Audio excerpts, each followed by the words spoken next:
আমি যখন ভিডিও করতে বের হই আমার ট্রাইপডটা সবসময় আমার ব্যাগ থেকে একটু বের হয়ে থাকে। তো রাস্তা দিয়ে যখন হেঁটে যাই মানুষ ওই বের হয়ে থাকা ট্রাইপডের অংশ দেখে ভাবে সেটা কি না কি নিয়ে যাচ্ছে, কি না কি অস্ত্র না পিস্তল না বাজুকা না কি জানি নিয়ে যাচ্ছে, নিশ্চয়ই কোনো ষড়যন্ত্র করছে। তো তাকিয়ে থাকে মতো চেহারা দেখলেই বোঝা যায় যে তারা অনেক কিছু চিন্তা করছে, অনেক কমেন্ট পাস করছে, অনেক জাজ করছে এবং মানুষকে যে কি না কি বলবে। তো প্রচণ্ড অস্বস্তি লাগতো।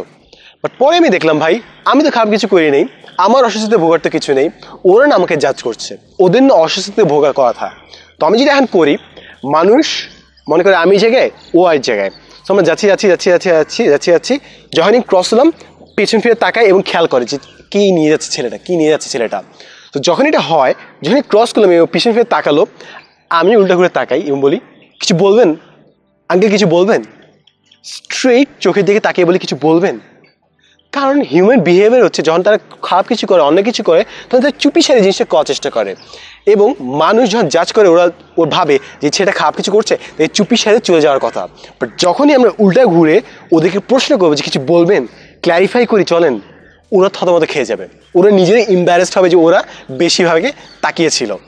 তো এই জিনিসটা আমি করার চেষ্টা করি যেন আমি আনকমফোর্টেবল না ফিল করি এবং ওরা যেন বুঝে যে ওরা অ্যাকচুয়ালি ভুলভাবে তাকাচ্ছিল, ওরা যে ভুল জাজ করছিল। বাট এর চেয়ে বড় অবজারভেশন যেটা আমার মনে হচ্ছে যে আমি এই ছোটো একটা ইনসিডেন্টে অনেক আনকমফোর্টেবল ফিল করেছি।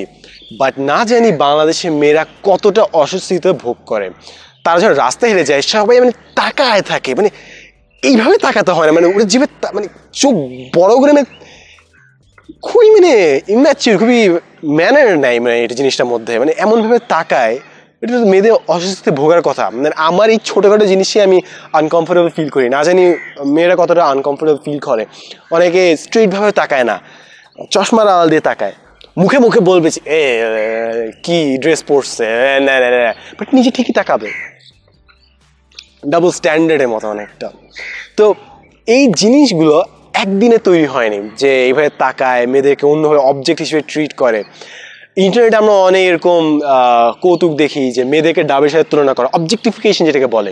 মেয়েদেরকে বলা হয় যে ললিপপের মতো, যে হিজাব হচ্ছে ললিপপের খোসা, অনেক ফালতু ফালতু মিম থাকে যেগুলোতে অনেক অবজেক্টিফাই করা হয়, ওদেরকে সারাক্ষণ বিভিন্ন অ্যাডে ইউজ করা হয় পণ্য হিসেবে। আমার একটা জিনিস খুবই অবাক লেগেছিল যে এইগুলো যে আমাদের মাথায় আস্তে আস্তে ঢুকে, এগুলো আস্তে আস্তে বিভিন্ন অ্যাডের মাধ্যমে, বিভিন্ন পোস্টে দেখি, বিভিন্ন মানুষের কথা এগুলো ঢুকে। বাট অনেক মেয়েদের মধ্যেও অনেক সময় এই মেন্টালিটি দেখেছি। কিছুদিন আগে একটা অনুষ্ঠানে গেলাম এবং অনুষ্ঠানে বলা হলো যে একটা কম্পিটিশন হবে, যে push up challenge, push up competition. So যারা বেশি পুশ আপ দিতে পারবে তার একটা প্রাইজ জিতবে। সো সবাই রাজি। একটা মেয়ে পিছন থেকে বলল যে স্যার পুশ আপ চ্যালেঞ্জ তো হবে না, কারণ মেয়েরা পুশ আপ দিতে পারে না। আমি চিন্তা পুশ আপ দিতে পারে না মানে সব মেয়ে পুশ আপ দিতে পারে, কে বলেছে যে মেয়েরা পুশ আপ দিতে পারে না?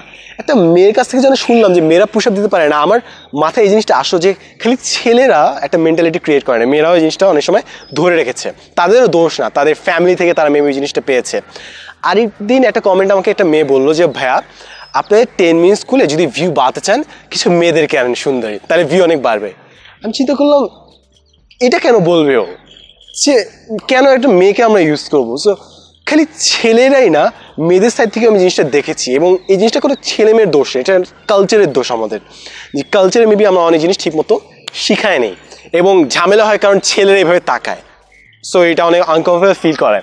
এখন আমরা অনেক সময় অনেক কমপ্লেন করবো, অনেক জিনিসপত্র করবো যেটা আমাদের করা দরকার অ্যাকচুয়ালি, যে কেউ যদি খারাপ কিছু বলে, আনকমফোর্টেবল ফিল করে, যদি লিমিট ক্রস করে অ্যাকশন নেওয়ার দরকার। বাট শুরুতে যে আমরা গোড়ায় যে একটু ট্রাই করি যে কোথায় প্রবলেমটা হচ্ছে, যে মেন্টালিটিতে যে ঝামেলাটা হচ্ছে, যে ফর এক্সাম্পল অনেক ছেলে জীবনেও মেয়েদের সাথে কোনো ক্লাস করেনি, কো এডুকেশনে পড়ে নাই, ওরা ফার্স্ট যখন দেখে ওদের মাথা নষ্ট হয়ে যায়। ওদেরকে সারা জীবন বলা হয়েছে মেয়েরা এমন এমন এমন, ওরা ফেসবুকে বিভিন্ন পোস্ট দেখেছে, ওদের বাবা মা বিভিন্ন জিনিস ফিড করেছে তাদের মাথায় এবং ওগুলোর প্রতিফলন আসে ওদের এক্সট্রিম অ্যাকশনগুলোর মাধ্যমে। আমরা পরে ওদেরকে পানিশমেন্ট দিই, বাট জিনিসটা শুরু হয় অন্য জায়গা থেকে, কালচার থেকে। মেবি আমাদের একটা ডিসকাশনে যাওয়া উচিত যে কীভাবে এইগুলো জিনিস সলভ করা দরকার। এই ভিডিওটা মেবি অনেকজন মেয়ে দেখছেন, সো আপনারা একটু প্লিজ শেয়ার করার চেষ্টা করেন যে ঝামেলাটা কোথায়, কীভাবে জিনিসটা সলভ করা সম্ভব, কিংবা আপনারা কী ফেস করেছেন, আপনারা কীভাবে জিনিসটা সলভ করেন, সলভ করতে গেলে কী প্রবলেম হয়। কারণ জিনিসটা একদিনে সলভ করা সম্ভব না, এটা কালচারাল একটা সমস্যা। আমরা অনেক দূর এগিয়ে গিয়েছি, বাট কালচারে আমাদের কিছু সমস্যা এখনও যায়নি, ম্যানারিজম এখনও অনেক জিনিস আমাদের একটু বেটার করা দরকার। তো যদি আপনারা আপনাদের অপিনিয়ন শেয়ার করতেন, যে সাজেশন দিতেন সবাই, তাহলে কিন্তু আমরা ডিসকাশনে যেতে পারতাম, এবার প্রবলেমটার রুটের যে ঝামেলাগুলো ওগুলো একসাথে সলভ করতে পারতাম। Thanks for watching.